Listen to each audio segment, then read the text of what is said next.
Isa na namang bigating trade proposal ang lumalabas, ayon sa isang NBA insider. Miami Heat trade na si Jimmy Butler.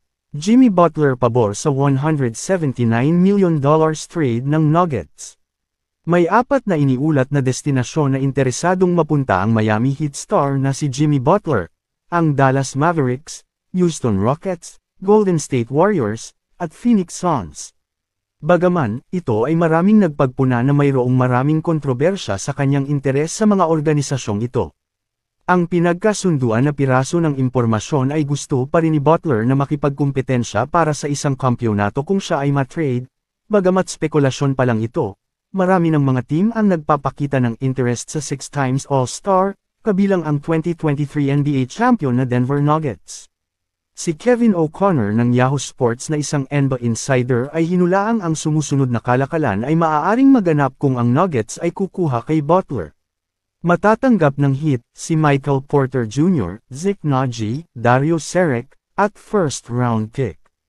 Makatanggap ng Nuggets si Butler at Haywood Highsmith. Kung titingnan natin mga tol, panalo sa trade na ito ang Nuggets dahil isang Butler ang makukuha nila. Si Butler ngayon ay may kartadang 18.6 points, 5.3 rebound, 4.7 assist per game, at may 55% field goal, at bakit sasang-ayon ang Heat sa package na ito?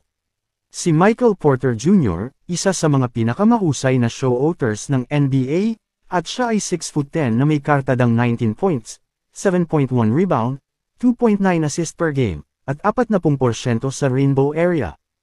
Alam ni Spoelstra kung paano pakakawala ng 26 anyos na forward sa mga paraan na hindi pa niya nakikita sa Nuggets.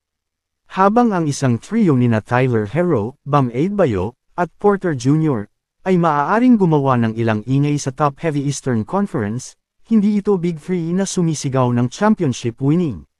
Para sa Nuggets, ang deal na ito ay isang no-brainer.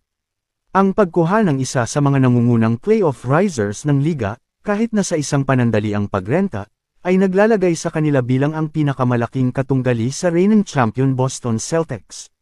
Para hindi ka huli sa mga balita, mag-subscribe ka.